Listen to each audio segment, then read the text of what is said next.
At the beginning of the video we included an MTV introduction which challenged the conventions of real media products. The reason we included this is because it helps identify the genre within the video, as it's MTV Rocks, helping the audience to identify it's a rock video. It's quite engaging, the first clip, and it provides colour, making the video more memorable. However, most media products don't, such as Counting Stars by OneRepublic. It has a Vevo link on the actual video, but that's set up by Vevo themselves, not OneRepublic and their music video. For our video we included a narrative and a band performance, which develops on the idea of media products already out there. We included a blend of both, rarely just one, because the narrative provides a story, yet the narrative breaks up the band performance, and what we were going for is the band performance helps identify the genre on the video.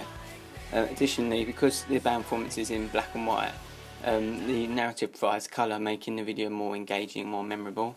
An example of a blend between the two is Numb by Linkin Park, where predominantly it's a band performance, however it does have a storyline going along with the narrative. We developed on the conventions of real media products for clothing by including dark clothing, which helps fit the genre of alternative rock. This is very similar to what Imagine Dragons band members wear, which is sort of what we're going for. Bear in mind it is their song that we're repeating.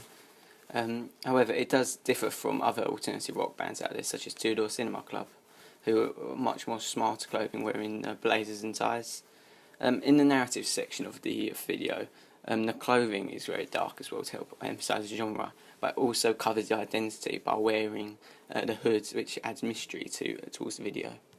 Due to our video being a band performance, we had to include instruments, which developed on the idea of videos already out there, as most videos obviously include instruments because it sort of identifies a skill the artist show, as well as emphasise the genre upon the video. Also, the need for a sound in the music video is vital, as it's the key components to a song. The prime example of this is 1975, the song Girls, where the introduction is just the band members playing the guitar. We use the idea of camera angles in our music video, in particular a high angle, which shows the whole band in a setting, such as the song Pretender by Foo Fighters. Additionally, we included extreme close-ups on the instruments, such as the guitar. This sort of shows a skill that the artist produces in playing their instrument. Again, the Foo Fighters is a prime example of this. Furthermore, we included a close-up on the singer, as he's the most important artist out of the band. Furthermore, it focuses on his singing, and the prime example of this is the song Mountains by Biffy Clyro. In addition, we made sure that the singer had the most screen time out of all the band members, as this helps emphasise his importance towards the video. An example of this is by Imagine Dragons Gold. Lastly, for camera angles, we included a still shot, which helped emphasise the artist's movement at the start of the video. For our video, we didn't include any breaks in the song, which develops on real media products, as we felt the song would benefit from just flowing rather than constant stoppages. However, this goes against the Imagine Dragons original video Radioactive, as they include multiple breaks within the song to focus on the narrative. For our video, we didn't include much lighting because we preferred a dark setting to help emphasise the genre upon the video. The only lighting we did use was from the room itself, so we didn't use any spotlight.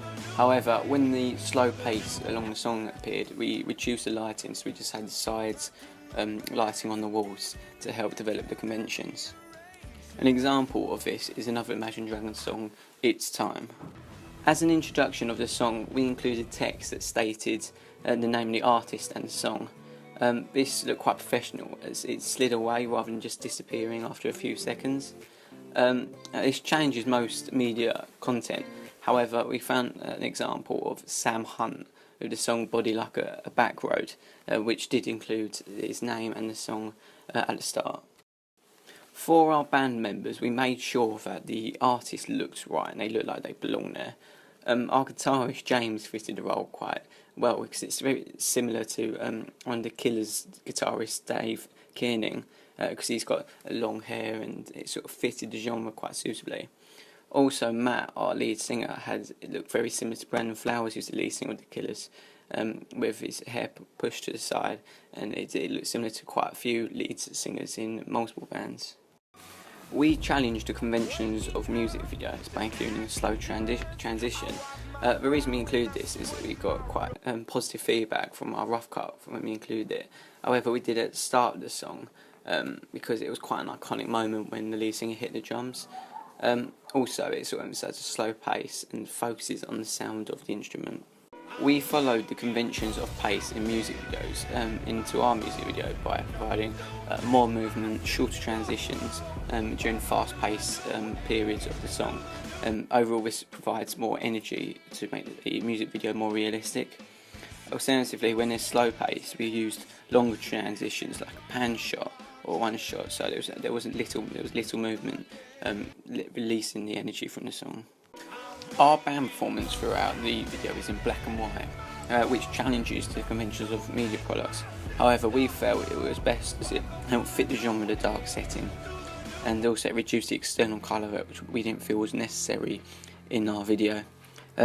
However, we did find a video that was quite similar, which is Green Day, Boulevard of Broken Dreams. However, it still included a slight bit of colour.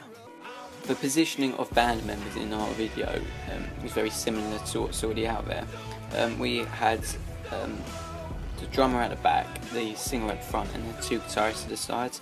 This is very similar to how Foo Fighters set up in their video with Pretender.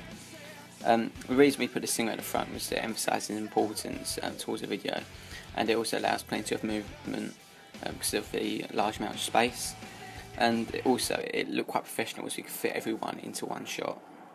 We challenged the conventions of music videos by including a split screen in our performance.